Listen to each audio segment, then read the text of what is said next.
Hello friends, welcome back to my channel. I hope आप सभी लोग बिल्कुल फिट एंड फाइन होंगे। आप देख सकते हैं सुबह का टाइम है और इधर ये गेहूं की कटाई भी ना चालू हो चुकी है। और अब ना गर्मी इतनी आ गई है कि बस सुबह सुबह ही आप बालकनी में थोड़ी देर बैठ सकते हो, बालकनी का दरवाज़ा खोल सकते हो। उसके बाद तो इतनी गर्म हवा चलने लगती है ना कि बैठा भी नहीं जाता। जैसे लास्ट वीडियो में आपने देखा ही था, मेरे पैरों में बहुत ज़्यादा स्वेलिंग आई हुई है, जिसकी वजह से ना मैं ज़्यादा काम नहीं कर पा रही। सिर्फ कुकिंग में मेरा फोकस है और कुहाना का ध्यान रखना। बाकी और सब काम मैंने छोड़ रखे थे। जितना मैं कम से कम काम कर सकती थी ना उतना ही कर रही थी। और उसी बीच में गौरव का वीक ऑफ, फिर विक्कू का वीक ऑफ। तो घर की देख सकते हो हालत कितना तहस नहस हो गया। मतलब घर में जो लेडीज़ होती है ना, वो उनको तो बीमार होने का भी हक़ नहीं है। वो बीमार भी नहीं हो सकती क्योंकि उनके बिना जो घर की हालत है ना वो ऐसी ही हो जाती है। आराम आराम से स्लो मैंने जो है सफाई करी सारे घर की। और उसके बाद ये आपको दिख रहे हैं ना ब्लैंकेट रखे हुए, क्योंकि ये भी रखने की कहीं मुझे जगह नहीं मिल रही। बेड ऑलरेडी ना फुल हो चुका है। तो बेड में मैंने 2 गद्दे और एक रजाई निकाली थी, तो उसको मैंने यहाँ पे फ्लोर सीटिंग के हिसाब से बिछा दिया है, जिससे कि वो यूज़ भी हो जाए। क्योंकि अभी मेरे को पता नहीं मैं क्या करूँगी इसका। और इधर मैंने ये साइड में जगह बना दी है, क्योंकि जब बाहर से आते तो कुछ बैग वगैरह ऐसे सामने ना अच्छे नहीं लगते। तो मैंने सोफ़े की सेटिंग थोड़ी चेंज कर दी। और ये थोड़े से कपड़े रखे हैं इधर, ये मुझे धुलने के लिए डालने हैं। बस यही काम हो पाया और ज़्यादा काम मुझसे नहीं हुआ। 1-1.5 घंटे का रेस्ट लेने के बाद मैंने रात को बस दाल चावल बना के रख दिए थे। और मॉर्निंग में ना मैंने आके देखा कि इन्होंने खाना वाना खाने के बाद दाल और चावल दोनों को ही बाहर रखा हुआ है जो बचे हुए थे। इनफैक्ट दूध भी पतीला ऐसे ही गैस पे रखा हुआ था। तो पहले मैंने आके दूध को गर्म करने के लिए रख दिया और दाल को भी गर्म कर दिया। और फिर मैं मटर मशरूम की जल्दी से भुर्जी बनाने में लग गई।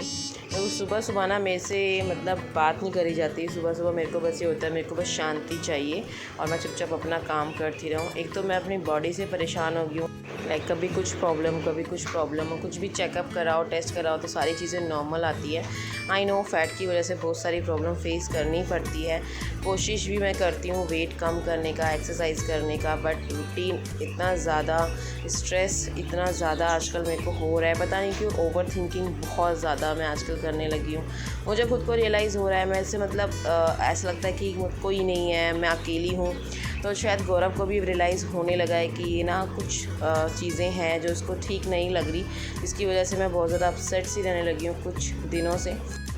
तो गौरव को रियलाइज़ हुआ कि शायद इसको कुछ अच्छा नहीं लग रहा। तो किचन में आके मेरे को हक करके गए और फिर वो कुहाना के साथ लग गए मस्ती करने के लिए। बट मुझे ऐसा लग रहा है कि कहीं ना कहीं मैं खुद को खुद के लिए टाइम नहीं दे पा रही हूँ। और जब हम खुद को खुद के लिए टाइम नहीं दे पा रहे, हम खुद की जो है ना वैल्यू नहीं समझ पा रहे, तो हम औरों को संभालना थोड़ा सा हमारे लिए मुश्किल हो जाता है, मुझे ऐसा लगता है। तो सुबह के टाइम पे गौरव कुहाना के साथ टाइम काफ़ी अच्छे से बिताते हैं। लाइक 6:30 बजे से लेके 1-1.5 घंटा वो साथ में अपना काम भी करते रहते हैं और उसके साथ भी खेलते रहते हैं, क्योंकि रात को उनको अब टाइम नहीं मिलता उसके साथ। तो वो कोशिश करते हैं कि वो सुबह उसके साथ करें, क्योंकि अभी कुहाना को सुबह उठने की आदत नहीं है। तो उसको नींद आने लगती है बहुत जल्दी कि मम्मा मेरे को सोना है, मेरे को सोने दो। बट हम कोशिश करते हैं कि ये ना सोए ताकि रात को थोड़ा जल्दी सो जाए। तो बस इसके बाद इसको मैंने कराना है ब्रेकफास्ट। तो बस थोड़ा सा ही खेलेगी, उसके बाद मैं इसको ब्रेकफास्ट कराऊंगी। इसमें आपको दिख रहा है 10 बजने में 10 मिनट है, तो अभी 9:30 या 9:35 के आसपास है। तो मैंने सुबह जो बनाए थे ना मटर मशरूम, वो मैंने पैक कर दिए दोनों को लंच में। और जो रात की दाल रखी हुई थी वो मैं भी ब्रेकफास्ट में ले लूँगी और लंच में मटर मशरूम ले लूँगी। और गौरव और विक्कू ने भी ब्रेकफास्ट में दाल के साथ ही चपातियाँ खा ली थी। एक्चुअली रात को ना ये था कि रात को किसी का खाने का मन नहीं था, इसलिए दाल बच गई, नहीं तो अदरवाइज़ दाल कभी भी नहीं बचती। और अगर दाल ऐसे बच जाती तो मैं सुबह आटे में इसको गूंद देती हूँ। के लिए आटा था तो फिर मैंने एक्स्ट्रा नहीं गूंदा, क्योंकि ना ने स्कूल जाना है ना, तो उसको जल्दी सुलाऊंगी, जल्दी वो सोएगी तभी वो मॉर्निंग में जल्दी उठ पाएगी। तो आज हमने उसको मॉर्निंग में 7 बजे उठा दिया था, तो 7 बजे से वो अभी तक उठी हुई है। और ब्रेकफास्ट का वही है यार, डॉक्टर ने बोला उसके लिए कि उसको ब्रेकफास्ट आप कराओ, बट वो कुछ खा ही नहीं रही, समझ नहीं आ रहा क्यों नहीं खा रही। तो कोशिश जारी है। अभी उसके लिए बनाती हूँ उत्पम या इडली, जो भी वो बोलेगी। एक्चुअली क्या है ना, उसको चाहिए पास्ता दे दो उसको, वो खा लेगी। पिज़्ज़ा दे दो वो खा लेगी। सैंडविच दे दो उसको, चीज़ वगैरह लगा के वो खा लेगी।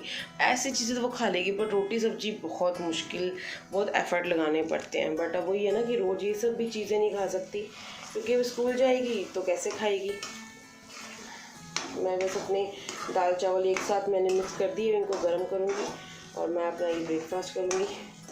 साथ में बनाऊँगी थोड़ी सी चाय। वैसे चाय पीने का मन नहीं कर रहा, पर एक होता है ना, चाय पी तो थोड़ी सी नींद खुल जाती है। मैंने सुबह विक्को के साथ बनाई तो थी अपनी चाय, पर वो एक्चुअली क्या हो, उबल उबल के ना वो इतनी सी रह गई, सिर्फ आधा कप।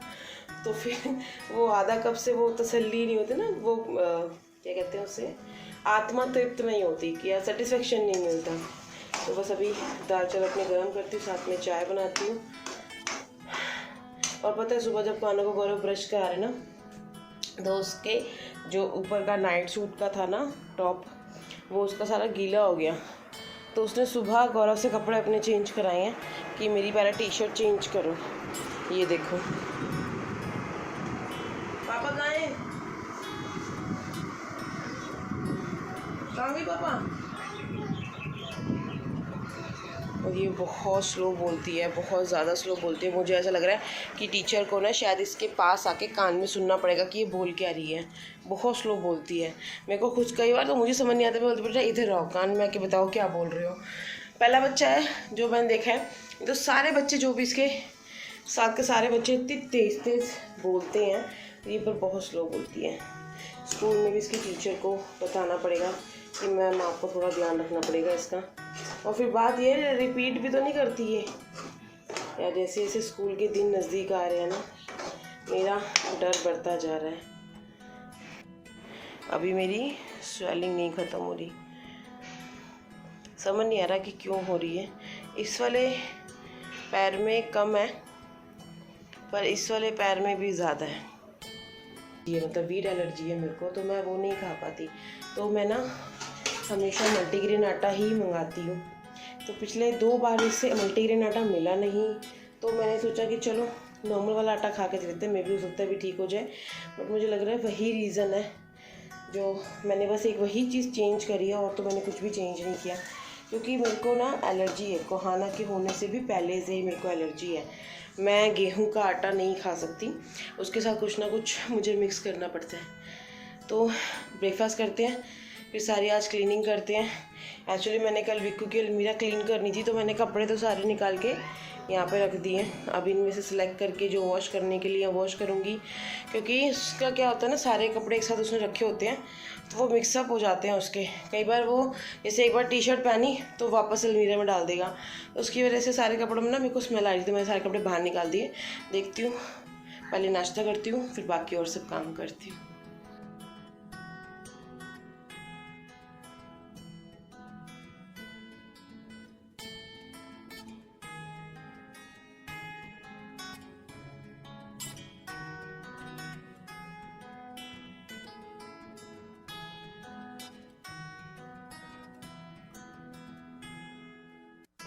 कोहाना उठ गई, उसको नहला दिया, नहला के उसकी 2 चोटी बना दी, क्योंकि वो कह रही थी मम्मा मेरे को टूटू पोपो चाहिए। तो उसकी 2 चोटियाँ बना के वो बैठी है आराम से, मतलब बैठी नहीं है, खेल रही है अपना।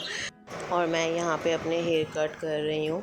एक्चुअली मैं एक हेयर स्टाइलिस्ट और मेकअप आर्टिस्ट रह चुकी हूँ, और मैं अपने जो बाल है ना, वो कभी भी बाहर से नहीं कटवाती। मेरे को जहाँ तक याद है, मैंने अपनी ज़िंदगी में आज तक सिर्फ 2 बार ही मतलब जो अपना हेयर है ना, वो बाहर से कट कराए हैं। अदरवाइज़ मैं अपने हेयर खुद ही कट करती हूँ। इनफैक्ट कलर वगैरह भी सब मैं खुद ही करती हूँ। तो मैंने लास्ट ईयर ना अपने ए लाइन बॉब कट बाल कट किए थे, जिसकी वजह से जो ए लाइन के आगे वाले जो बाल थे वो काफ़ी ज़्यादा बड़े हो गए थे, और पीछे के बाल काफ़ी ज़्यादा छोटे थे। तो मुझे इक्वल करना था। तो जो आपको दिख रहे हैं ना छोटे छोटे से बाल जो आ रहे हैं, मेरे को वहाँ तक कट करना पड़ता है इक्वल करने के लिए। तो फिर मैंने देखा कि जहाँ से मिनिमम मैं बाल कट कर सकती हूँ, तो मैंने वहाँ तक के बाल कट करे, और जो है अपना हेयर कट डन किया। एक्चुअली इसी तरीके से ना आप अपनी लेयर्स में भी बाल कट्स कर सकते हो, बहुत इजी है इस तरीके से बालों को कट करना। कोहाना के होने से पहले तक ना मैं अपने बालों को कट करना, कलर करना, इनफैक्ट बहुत सारे एक्सपेरिमेंट मैं अपने बालों पे करती रहती थी और अपने बालों की केयर करती थी। और जितना मतलब मैंने अपने बालों में कलर किया है ना, तो इतने बाल भी नहीं बचते लोगों के। सिर्फ आपको ये जो बाल दिख रहे थे लंबे, ये सिर्फ आगे की जो मेरी ए लाइन का कट था ना वो है। और अब इस वीडियो में मैं आपके साथ शेयर कर रही हूँ अपनी ऐसे पिक्स जो कोहाना के होने से पहले मैं अपने बालों के साथ एक्सपेरिमेंट करती थी। लाइक मुझे बड़े बाल बिल्कुल भी पसंद नहीं थे। ये जो पिक आपको दिख रही है वो थी कोहाना को जो मैंने कंसीव किया हुआ था तब की। और ये कुछ ऐसे पिक्स हैं जैसे मेरा मेकअप की, मेरे हेयर स्टाइल की, मेरे फ्रेंड्स के साथ, और जो एनजीओज़ वगैरह में इवेंट होते थे वहाँ पे मैं जाती थी मेकअप के लिए। तो कोहाना के होने के बाद से ना ये सारी चीज़ें मैंने छोड़ दी हैं। तो आई होप आपको ये वीडियो पसंद आया होगा। मिलती हूँ आपसे अगली वीडियो में, तब तक के लिए बाय बाय।